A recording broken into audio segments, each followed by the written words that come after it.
Another day, another video. Welcome back to the channel, everybody. Today we're watching Young Sheldon. This is the 4th episode of the 5th season. Hope you guys have been enjoying it so far. If you like to watch today's full episode, it is available from the link in the description below. Just click on it, put a password in, and enjoy. Last episode, interestingly, we've still seen Dr. SZYZGY. I'm liking that he's back in it. He's still working at the grocery store. We're still seeing Sheldon, Connor, trying to get him back into doing his science work, basically saying that, you know, he's got his doctorate, his doctorate in physics, in science, and basically he's wasting it here working at the grocery store. To be honest, my counteract to that was he spent 50 years working in science. To be honest, he's an old man, he should be retired anyway, and if he wants to get a job at a grocery store to pass the time and enjoy himself, don't really see that as a problem, and I don't really see that he's kind of wasting his time. But Sheldon tried to recruit Dr. Linkletter last episode and was basically saying that, you know, if he comes back to the university, I'm going to spend more time with Dr. SZYZGY and less time with you, and that was a selling point to him. He went over, he was trying to recruit him back. To be honest, it got him reflecting on his life as well, and he was both sat on a park bench drinking, getting drunk, he fell asleep and the police pulled him over. Pretty funny. However, last episode as well, we learned that Georgia was considering basically dropping out of high school. His parents wasn't happy about it. He kicked him out of the house. He basically said that if you're going to be a high school dropout, then you're not going to live here. Go and find your own place to live. He had to go stay at his MEEMAW'S for the night. And over there, it's interesting that Dale's kind of on his side. He's basically like, look, I'm a high school dropout as well. I've got my own store. I know it's not ideal to not finish, but if you're not going to ever use your high school diploma and go to university, and you know, if you've got that hard-working ethic and you want to, you know, get your head down and contribute to society in a working environment, then, you know, I don't think it's a bad idea. And to be honest, if you look at George's life as it's progressed into the future, we know that he ends up running his own tie shop or whatever. Seems like it actually does end up working out well. But in a small frame, when he's only got 1 year left of school, can't understand why his parents are mad and won't be supporting it. Interesting to see what happens in today's episode, though. Thanks for checking it out. If you do enjoy it, please smash a like, really helps out. Subscribe if you're new. And as always, let's jump into today's episode.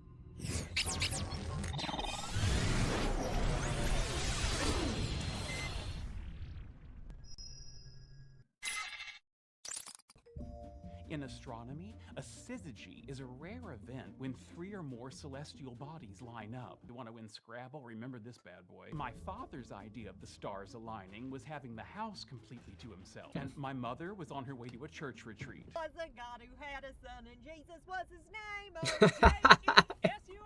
O-J-E-S-U-S. I need to talk to you alone. You mind if I watch the game while we talk? That's fine. I'd like your permission to ask out Missy. You know, Billy, it sounds like a big step. I'm not sure Missy's really ready for dating yet. Does Missy know anything about this? No. Great. Let's build on that. You don't want to be the rebound guy. That's the guy after the guy she really liked and before the next guy she really likes. It's like football. You can go for it on 4th down on your own 20-yard line, but if you don't make it, it's game over. You probably think of quantum physics as a white-knuckle rush of adrenaline, but the reality can be a little less exciting. We'll get this. Perhaps a set of fresh eyes could be helpful. Hey, you ready for dinner? Do I look ready? And I had to break up a fight over a dryer sheet. Then washer number 3 overflowed again. I need to get some help in here. I was going to say, why don't you get an Right, employee? Taking Georgie. George, you know he's my best employee. You want to go out with somebody who's happy and fun, or some cranky old woman who... All right. Take Georgie. Now I know where Sheldon gets his brains from. Congratulations. You're the only person to ever say that. I need help navigating a situation with Dr. Linkletter. You should ask your dad. He's really smart. You're the first person who's ever said that. People on the same team don't have to get along to work together. Like you and Mom. No. Do you want Team Science to win? Thank you. This has been helpful. But it's kind of like, right, when we was watching the originals, when obviously Klaus is beefing with Marcel, and basically he wants to kill Marcel, doesn't he? But then somebody dies that's a mutual kind of friend to them both. Do you know what I mean? So both of them know somebody, and they're both really good friends with them, and their acquaintance dies. And instead of both of them, even though they want to kill each other, they call a truce, don't they? Because they've got one common thing. And I know it's totally different to that, but what I'm trying to say is just because two people disagree or dislike each other, when there's a common goal that you need to achieve, you can set differences aside, whether it's you beefing in a mob or, you know, the mafia or somebody that you hate, or whether it's just a professional colleague that you want to always get one up on.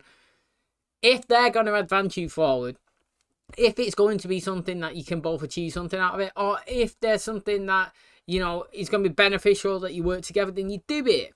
Like he was saying, it is a perfect example there.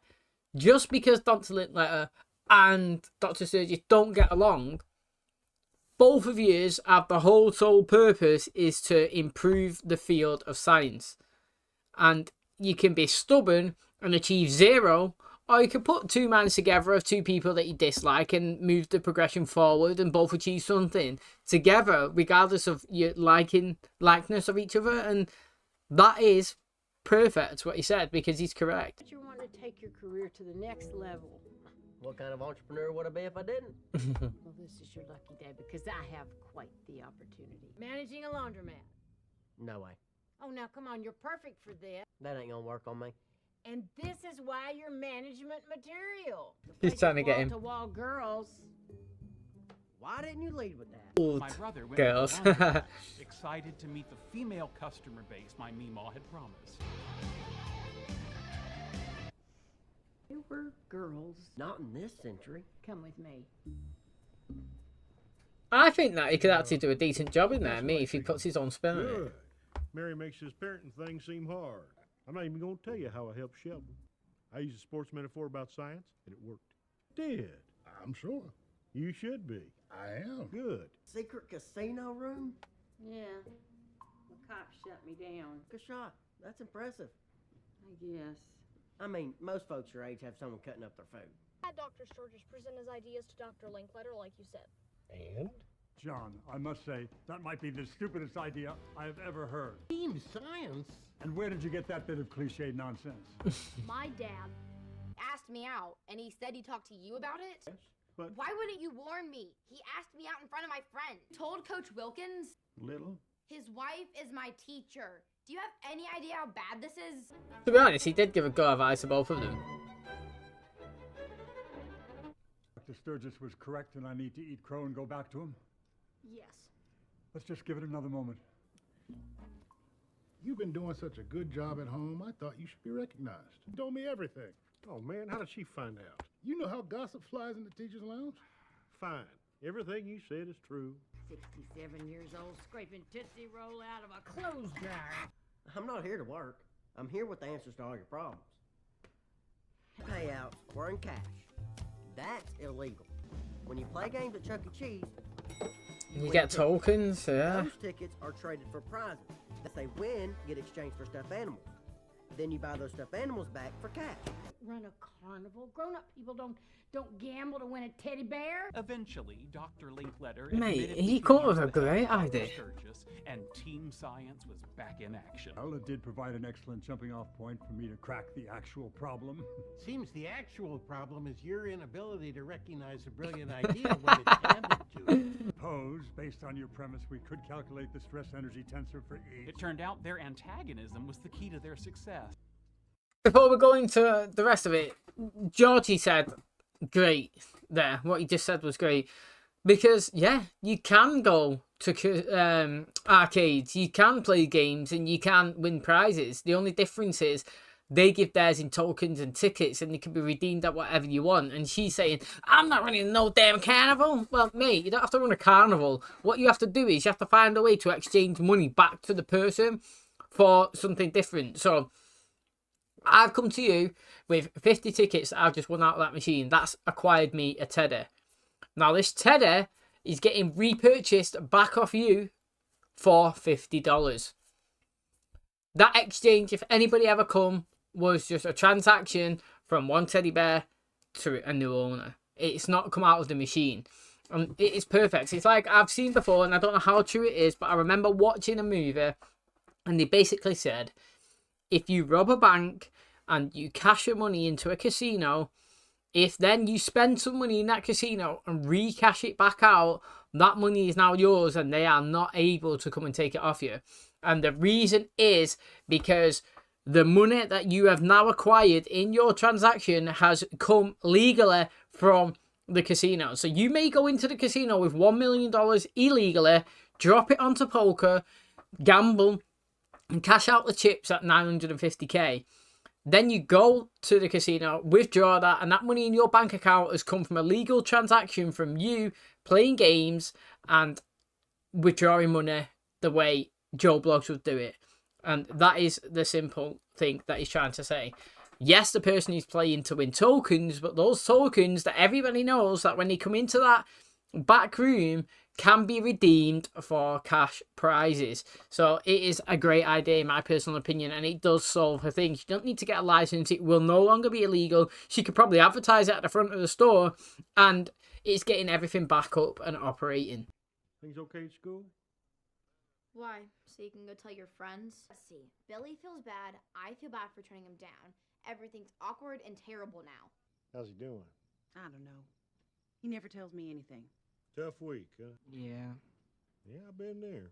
Darcy Lockhart, 8th grade. Shut me down on a school bus. I asked 9 stops too early.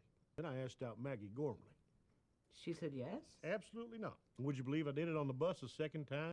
You got rejected, but was it the end of the world? No. And that is extremely valuable information. And honestly, you dodged a bullet with Missy. Advice he gave me actually worked out pretty well. Of course, I never told him. He may not have been the world's greatest dad, but maybe we weren't the world's greatest kids. What about Georgie's idea? That dumb Chuck E. Cheese thing, Dale. Come on. A teddy bear's only worth a couple of bucks. It's worth whatever you say it's worth. They win $100 and it's worth $100. Seems I owe you an apology. She may have just been thinking the value of the teddy's like $1. But how's it going to work? Do you know what I mean? But like his logic was perfect. You literally get as many tokens as you want. Whatever tokens you received is redeemable for $1. You win 200, buy the teddy for 200. Win $1, buy a teddy for $1. It's just an exchange of transaction, legal. And like I said, you'll be able to advertise it. Don't need a license for it. You're laughing. Honestly, you really, really are. And to be honest, you could probably sit there and run a tab like she done. Do you remember when she was there the other day? She was like, look, put it on my tab. And he's like, yeah, I'm closing down, blah, blah, blah. If you go in there, win $20 today, put it on the tab, come back in tomorrow, win another 20, you got 40, you can redeem it whenever you want. Do you know what I mean? Use it as like a little wallet, a little purse. So I think it's a great idea. To be honest, he should get some sort of percentage from it, from coming up with that idea. And you know, Georgie is pretty smart. If you look at all the business opportunities and ventures that he's kind of undertaken so far, it's all been pretty much a success. Worked at a tie shop, was really good at it. Sold the snow globes, was dead good as well. I think he done another thing. I can't remember now. He done one more. And it was a success, and now obviously he's doing well at the store, and he's come here, and again he's come up with some information. It looks like it's going to work, so fair play to him. He's got that work ethic, and you know, people not look down upon him, but because he isn't as smart as Sheldon, it's not evident on the forefront. Do you know what I mean? You can't just look at him and see it, and the way he talks, you might not think, oh, this guy's got a bit of brains about him. But it's different fields. You know, everybody can have their own attributes, and like if you put him in a business environment, you know what I mean, he seems to thrive. And you know, I really do feel like that idea is the best thing that they could have got for that business, and he has 100% made the best kind of decision that they could have made in that situation. Okay, that is going to wrap up today's episode. Thanks so much for checking out our channel today. Hopefully you guys enjoyed it. Now, I personally think that Georgie give out great advice in today's episode. Honestly, I really, really do. You know, yeah, he said to Sheldon, he gave a football analogy, and he was basically saying that, you know, you're all team science. Dr. Linkletter and Dr. Sturgis may not get along, but basically you want to progress the field forward. You know, and, you know, when they first got into together, and then he come back to the car and he said, how did it go? It didn't go well, and he thought that his advice wasn't great. And he's spoken to Billy, and he was talking about Missy. You know, he come to her and he asked her about the situation, and he did tell him the two different scenarios. He was saying, look, you can ask her and you can say, yeah, and it could be great, it's all rainbows and sunshines and you progress forward and it's magical, but think about the situation where you don't, then it's going to be awkward and upsetting and you might feel bad. Do you know what I'm saying? He gave both situations, and he was saying, if you've not really told Missy or give any hints either, but maybe work on that, work in a relationship, work on a friendship, work in a progression, build up to it. Although Billy's just gone, he's asked and got rejected, and he felt down, he was in the dumps, and he's gone round and he's spoken to him, and the connection between him and Brenda, it's a no from me. Been saying it since the start, been absent for quite a few episodes, which I enjoy. I understand Brenda sitting there looking at them and enjoying the moment because Herschel's not there anymore, so obviously he's not got a father figure and he's giving him fatherly advice, and it's nice for her to see. And probably heartwarming. Do you know what I mean? I can kind of get that from her side. And to be honest, for George as well, he wasn't actually doing anything bad. He's going over there, he's giving advice.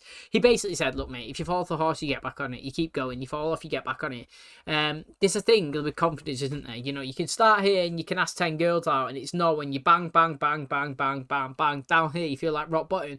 But it comes to a point where you've asked that many people out, your confidence is not going to get any lower. You've accepted it. You've accepted that the people that you're going to say no. So then the more you ask, it's just going to start raising again. And then you're going to go back up. Do you know what I mean? The more you do, the more you get better. You know what I mean? You keep falling off the horse. Eventually, you'll be able to stay on it. And he's saying that, yeah, okay, you asked Missy, she said no. But don't let that knock your confidence. You know, next time you see another girl that you like, ask her out. Because you don't want to miss that opportunity. Do you know what I mean? And the more you do, the more you become accustomed, okay, and the more confidence you will build. And I do agree, and I get that. And to be honest, he gives some good advice today. I feel like he helped everyone, if I'm being totally honest. Georgie helped, obviously, his MEEMAW, because his advice was great. And I think George helped Sheldon, because obviously, if you've seen them working together at the end. And he gave good advice to Billy. He never told him to ask Missy out, and I couldn't understand why Missy's upset, because she's just heard that George played a part in it, and she was angry at him. But he didn't. He tried to play both sides of the fence and give both kind of positives and negatives, and I feel like he had a good episode and it worked out really, really well, to be honest. Thanks for checking out today's little. Hope you guys enjoyed it. If you did, please smash the like, really helps out. Subscribe if you do, and as always, I'll catch you in the next one. Cheers, guys.